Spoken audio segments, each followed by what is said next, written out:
Assalamu alaikum wa rahmatullahi wa barakatuh. Aí, meu caro telespectador, nós estamos aqui com uma conversa muito divertida aqui.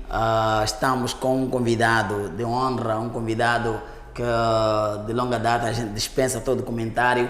Um jovem que saiu das suas terras natais para poder embarcar para um planalto de Moçambique, onde ele estava mesmo a fazer trabalho do Islã, a espalhar o Islã em todas as vertentes, na cidade, na província de Teta, saindo do litoral da província de Zambésia para a província de Teta, onde ele teve um destaque muito forte, foi um grande militante, tem uma carreira muito invejável para aquela cidade de Teta. Eu não estou a falar mais do que estou a falar de Maulana Zainadine Mohammed, que está conosco aqui nos estúdios na cidade da Beira. Maulana, seja bem-vindo. Assalamu alaikum wa rahmatullahi wa barakatuh. Boas-vindas à nossa cidade. Maulana Zainadine, os nossos telespectadores ali querem te conhecer. Qual é o seu perfil? Onde nasce Zainadine, criança, Zainadine, estudante, Zainadine, até ter esse tipo de know-how de chegar ao Planalto, expandir o Islã como expandiu. Depois para ir noutra fase. Wa alaikum salam wa rahmatullahi ta'ala wa barakatuh.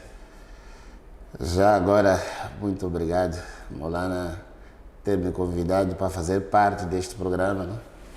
Programa este que, de certo modo, vai trazer alguma valia para quem nos escuta, para quem nos assiste. Realmente, meu nome é Zainadine Mohammed, natural da Zambésia, distrito de Pebane. Nasci no posto administrativo de Naburi, né?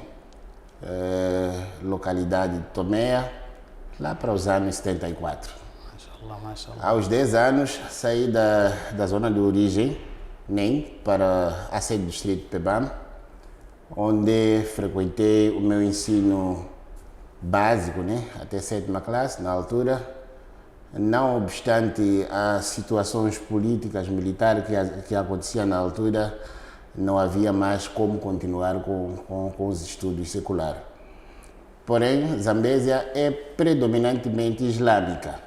Mashallah. Naquela altura, alhamdulillah, uma parte era escola, a outra parte era madrasa, mashallah, onde eu tive o meu primeiro abecedário árabe. Estou a falar do Juz Amman. E depois de terminar a guerra dos 16 anos, eu migrei da Zambésia para a província de Chimoio. No Chimoio, alhamdulillah, fui continuando os estudos islâmicos, né? Daí que começa a ascensão já na carreira profissional islâmica. A primeira experiência minha foi no distrito de Gondola, né? Fui afeto lá no distrito de Gondola, onde fui fazer trabalho de muadhin na mesquita de Gondola. Uns 2, 3 anos, estou a falar de 93 até 95, saí de Gondola para o Bloco 9 no Chimoio. Do Chimoio, alhamdulillah, apareceu algum balão de oxigênio, né, que não percebi, senão só de Allah. Fui a Tete. Mashallah, mashallah. Onde, alhamdulillah, Sheikh convergimos no instante, né? E trouxe sua experiência na qual expandiu. Eu considero o Sheikh Mansur como um revolucionário islâmico, um jovem que revolucionou o Islã em Tete. Se eu não estiver muito a alongar, eu só quero dar aqui um pequeno historial, o que era Tete islamicamente na altura. Eu cheguei em Tete em 96. Salientar que em Tete havia a mesquita central como o centro do Islã, e o Islã era pouco conhecido na província de Tete. Mashallah. Poucos foram os imãs africanos, se não o único eu, naquela altura. Pois. Alhamdulillah, com a ajuda de alguns irmãos vindouros, estou a falar de irmãos de Nampula, irmãos da Zambésia, de Cabo Delegado, os irmãos do Norte, revolucionamos o Din em Tete, a expansão do próprio Islã, né, da camada africana. Percebia-se, ou as pessoas pensavam que só a raça indiana é que podia fazer Parte do Islã. E nós fomos contrariar isso, alhamdulillah. Hoje, Tete é centro do Islã. Subhanallah. Hoje, Tete tem muitas madraças. Hoje, Tete formou-se muito hafiz Alhamdulillah, hoje Tete podemos dizer é um dos marcas do Islã. Subhanallah, subhanallah. Se calhar vou roubar mais tempo. Não fica à vontade aqui em casa. Alhamdulillah. Nós temos aqui, ainda estamos uma bonita conversa aqui com o Maulana Zainuddin a contar o percurso completo, mas é uma pergunta que não quero calar aqui, que o Maulana diz que começa mesmo do Muadhin, depois começa a subir e incender-se. Como é que está a ver essa mudança que Allah subhanahu wa ta'ala devagar, de uma forma paciente, sai de gondola, vai para bloco 9, depois ascende a Tete e dá resposta à população de Tete como hoje está a dar, porque antes que era Tete, que hoje é super diferente. Quanta dificuldade enfrentou? Qual foi o segredo para nós também, para o meu caro telespectador ali está na cidade de Xaxai, província de Gaza, província de Manica, podemos falar de Maputo, até zonas de Magude, que vão ter dificuldade, tem dificuldade de fazer expandir o Islã. Aqui é um exemplo claro do Maulana Zainuddin a explicar que Tete antes, que Tete agora, e nós ainda vamos chegar na parte profissional dele, onde é o que ele está a fazer agora. Ele sai de Muadhin, vai como imam, começa ainda a avançar seus estudos, ele trabalhando e fazendo. Nós queremos ter essa experiência, Maulana, de si. Qual foi o segredo? Paciência, calmia, vontade, o que foi? O primeiro segredo de todos é ter vontade. Vontade, esperança e muita entrega. Voltando para a arena do Din, o Din consolida-se com o conhecimento. Nós temos alguma ordem de aprendermos. O próprio Coran diz Iqra. Mashallah. Quando diz Iqra bismi rabbika, não diz só apenas aprenda o Din. Sim. Aquela é uma ordem que Allah está a dar para todos nós aprendermos a fazer alguma coisa.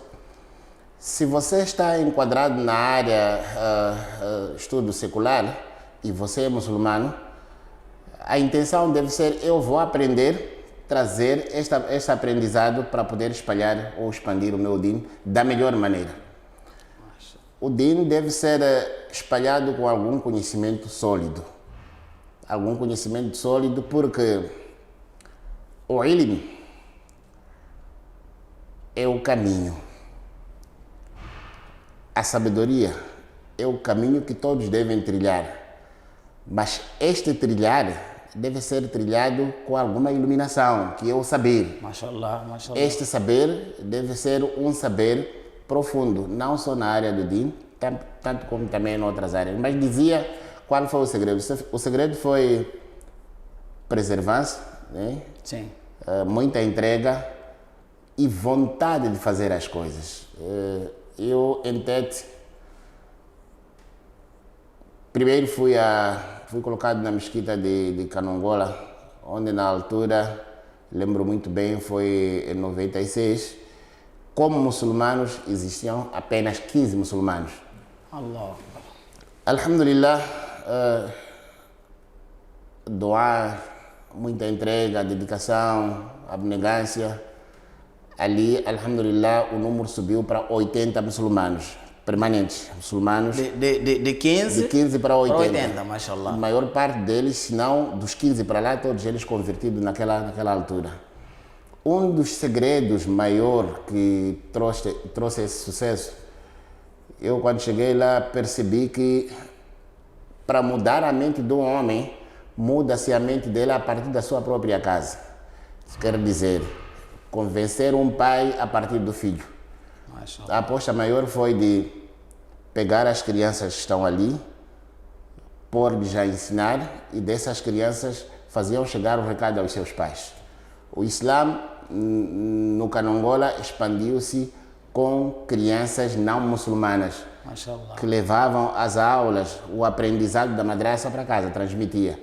E foi fácil converter os pais. Mashallah. Hoje, alhamdulillah, naquela altura, aquilo, embora com o tamanho de um masjid, mas as atividades que existiam ali eram de um ibadat khan. O que é que se fazia ali? 5 salatos. Por causa deste número, introduzimos o Juma naquela altura. Por causa desse número, introduzimos o Eid naquela altura. Hoje, alhamdulillah, é uma mesquita que faz Juma, faz Eid. Subhanallah. E o mais curioso, está lá o Sheikh Tariq, foi um jovem de Pebane, ele foi o meu muadhin na altura, ele também quase trilhou o mesmo caminho, entregou-se muito, foi aprendendo. Hoje, alhamdulillah, é o Sheikh daquela mesquita, está lá ele a representar já há mais de 20 anos. Estou a falar isso de 96 e eu saí ali em 98. De Canongola, fui à Mesquita Central, concretamente na cadeia civil, aí onde o Sheikh Mansour apareceu também, né? Estava, lembro muito bem, no Camblacis. Mashallah. E conhecendo o seu potencial, eu mexi com a direção, né? Aquilo não era conquistar de um lado para o outro, não. Aquilo era trazer uma revolução de expansão do Islã. Eu percebi que, embora estivesse a fazer um grande trabalho no Camblacis, mas, sinceramente falando, eu senti que estava sozinho e precisava da sua força. Alhamdulillah, o Sheikh aceitou o convite. Nós juntamos forças em Tete. Esta parte que o Maulana diz, a Revolução Islâmica lá, o aprendizado, a expansão, ele fez parte. Ele é um dos mentores dessa expansão, porque quando ele se junta a mim e aos outros, né? Na altura era eu, Zainadine Muhammad e o Sheikh Usman, o Sheikh Dula depois foi, então fiquei eu, o Sheikh Mansour, o Sheikh Usman, ali revolucionamos o Dini na província de Tete. Não só na cidade, mas também na província, alhamdulillah. Na província de Tete, como se diz aqui, o Maulana Zainadine está a explicar de uma forma plautina a conversa muito doce como esta, porque não acontece sempre que acontece um encontro deste, faltam palavras, mas falando nisso, eu tenho uma pergunta. Já que Maulana diz concretamente na cadeia civil, na cidade de Tete, como é que se lidou com uma pessoa reclusa e a trazer lá nome de Deus? Será que não teve tanta violência? As pessoas aderiam, recebiam? Como é que foi essa experiência também para os nossos irmãos? Nós temos aqui a cadeia central, em outro sítio. Qual a experiência? Assim pode carregar essa experiência para outros pontos. Como é que foi? Como é que se lidou com reclusos naquela altura? Maulana, aquela foi uma experiência única. E eu acho que o melhor momento da minha vida que vivi foi aquela de dar dawat pessoas que já traziam mente de desespero total. Mashallah. A cadeia civil de Tete, na altura, albergava muitos reclusos perigosos, nomeadamente de assassinos, né? Sim. Eu lembro um episódio de uns padres que foram mortos na Angônia, né? Os mentores acabaram dando cadeia, né? Estavam lá. Outros eram muçulmanos, outros nem por isso. Acabaram convertendo no islamismo. Havia fácil aqui chamar nome, mas é necessário às vezes para poder trazer aquilo que é a compreensão. Havia um cadastrado perigoso chamado Bebê Horácio. Era temido a nível de Tete. Ele, alhamdulillah, também abraçou o Islã, morreu como muçulmano. Mashallah. Muitos outros abraçaram o Islã. Qual era a metodologia? E como é que eu lidava com alguém recluso de uma ficha tão perigosa? Simples. Nós, quando entramos na cadeia civil, nós como muçulmanos entramos na cadeia civil, o propósito era de trazer a mente sã ao recluso. Mashallah. Incutir a ele, né, a prática de boas coisas e fazer com que ele deixe aquilo que ele achava que era um modo vivendo. Trabalhamos em prol da moral do recluso, introduzimos lá a madraça, fundou-se uma mesquita e a direção da cadeia na altura havia nos cedido 3 celas. Era a cela 8, cela 10 e cela 9. Essas celas eram celas com condições. Tinha lá a casa de banho, tinha algumas condições, até ventoinha, nós comprávamos ventoinha, punhamos lá. Então haviam condições humanas lá e as pessoas queriam aquelas condições. Em contrapartida das condições, que isso não era a condição, não era a fórmula sine qua non para abraçar o islamismo, mas também convidar, a dawat faz de várias formas. Fez com que as pessoas abraçassem o Islã. Na altura, na cadeia civil, haviam 10 muçulmanos natos, né? presos. Mas quando nós começamos com o trabalho da Dawat lá, a cadeia civil atingiu uma média de 130 muçulmanos, a maior parte convertidos lá. Hoje, há um episódio de Maulana muito interessante, está-me a fugir o nome, um bai de Mutarara, era cristão, um mulato era cristão, ele converteu para o islamismo lá dentro da cadeia, aprendeu algumas lições conosco lá dentro da cadeia. Alhamdulillah, hoje é imam de uma das mesquitas lá na fronteira. Fronteira entre Moçambique e Malawi, lá para Mutarara. Ele deu um recado, certa vez, um jamaat foi para lá fazer o trabalho. Então ele contou o episódio. Perguntaram, você estudou onde? Eu estudei na cadeia. Qual cadeia? Cadeia civil. Com quem? Zainadin. Alhamdulillah, ele não saiu de mim, mas Hidayat quem deu foi Allah. A partir da cadeia? A partir da cadeia, alhamdulillah. E quiçá ele formar outros, né? Inshallah. Mas outros que não conheço qual é o destino deles hoje. Agora, Maulana, falando nisso, esta é a parte mais resumida, a parte dela como profissional religioso, não? Como missionário. Agora, nós temos conhecimento que Maulana já está numa função pública. Está numa função pública. Como é que foi a mudança? Sentiu-se cansado? Como é que sentiu mudança radical de agora estar numa função pública, no aparelho de Estado? Como é que foi? Respondendo essa pergunta, Maulana, eu quando comecei com a introdução, disse que Allah ordena-nos aprender. Pois. Essa aprendizagem não está especificamente dito que aprenda apenas o Corão.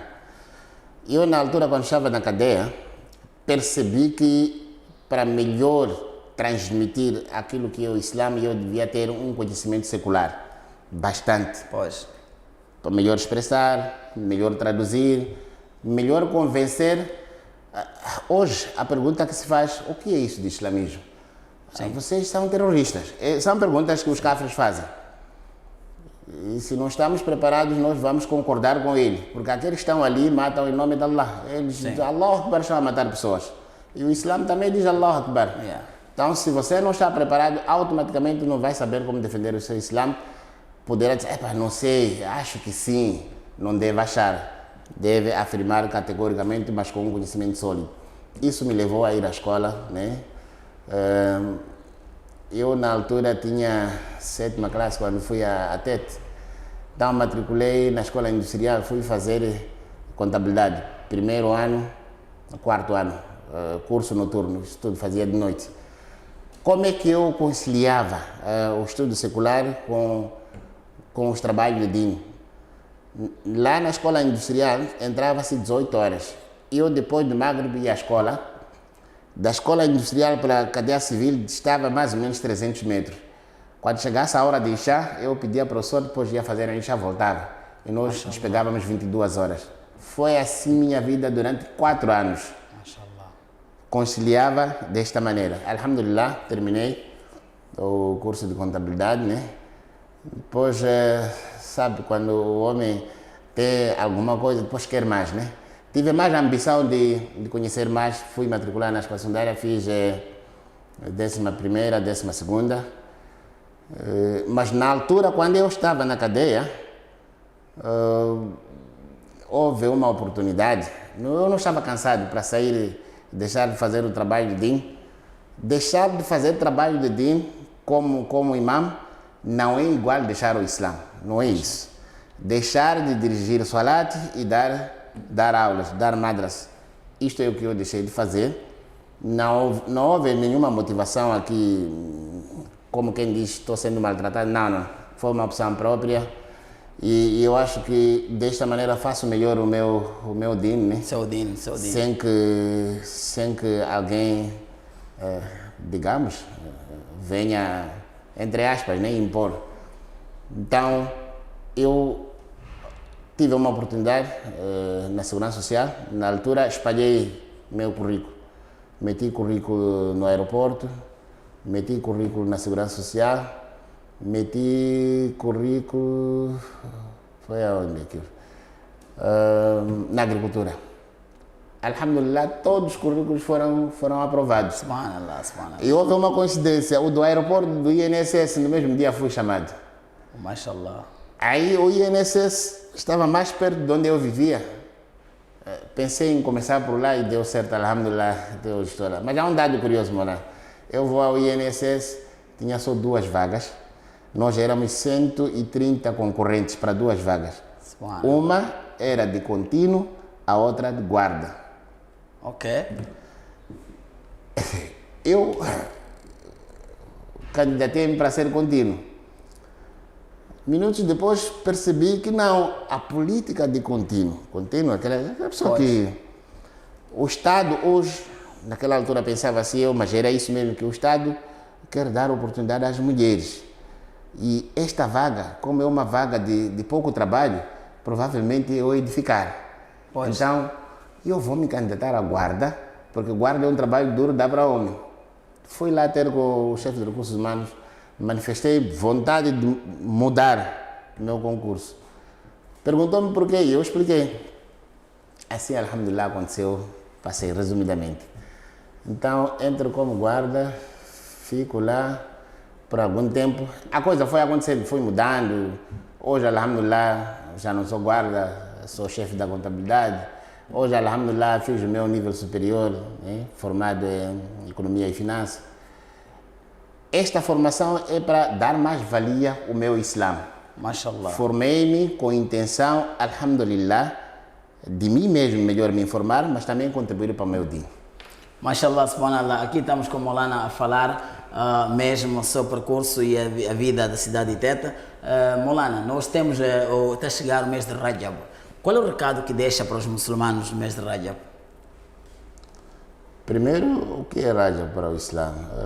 É um mês em que Allah subhanahu wa ta'ala chamou o seu Nabi para dar a prenda que nós todos hoje nos identificamos, que é o Salat, né? A extensão do Nabi, a busca do Salat. O que eu recomendo aos muçulmanos é dedicação, prática do Salat, porque este Salat foi, Allah deu pessoalmente ao Nabi, como uma prenda do Islã. O Salat só apareceu depois de tanto trabalho que o profeta durante a vida fez, como recompensa. Muitas das vezes nós trabalhamos de 1 a 30, só no dia 30 o patrão nos paga. E Allah pagou ao profeta no final da sua profissão, quase no final, é que recebeu o Salat, como gratificação do trabalho, do esforço que ele fez. Temos que valorizar, porque é o Salat que nos aproxima a Allah. No Islã, deixar de fazer Salat é pior do que aquele que mata, é pior do que aquele que bebe, é pior do que aquele que faz zina. O Salat, deixar de fazer Salat é pior do que outros pecados. Então, Salat é a cabeça dentro do Islã, cortando a cabeça de uma pessoa não vive e deixando de fazer Salat, o Islã não está completo, senão não existe. Então, o que eu apelo a todos os irmãos é que temos que observar o Salat dentro da sua hora, de preferência com o Jamaat. Aí está o recado, a dica de Maulana Zainuddin a nos dar que Salat é prioridade e o legado que deixa no mês do Rajab mesmo é exatamente do Salat, 5 Salates. Este é o legado que nós temos que ficar com ele nas mãos, porque Rasulullah sallallahu alaihi wasallam diz: "As-salatu imadu din, faman akamaha faqad akama din, wa man tarakaha faqad adama din." O Salat é o pilar do Islã, o pilar do din. A pessoa que pegar o Salat, pegou o din, e a pessoa que abandonar também, respectivamente, abandonou o din. Esta foi conversa muito forte com Maulana Zainuddin. Maulana Zainuddin, esta é a sua casa. Hoje é a primeira vez, mas não será a última. Sempre a porta para si está aberta. Sempre que estiver a fazer seu serviço, venha dar contributo. Tivemos lições muito grandes do percurso da cidade de Teta, como estamos a ver a evolução islâmica lá, estamos a ver a evolução da área acadêmica islâmica, madraças, e um jovem que nasce mesmo com feeling a partir do Muaddin, chega até ser responsável da contabilidade e através do conhecimento, como o Maulana acabou de estudar aqui, você jovem, o ensino está à espera de ti, o ensino não tem idade, a escola não tem idade, vá, aprenda, compreenda e divulga o din. Assalamu alaikum wa rahmatullahi wa barakatuh.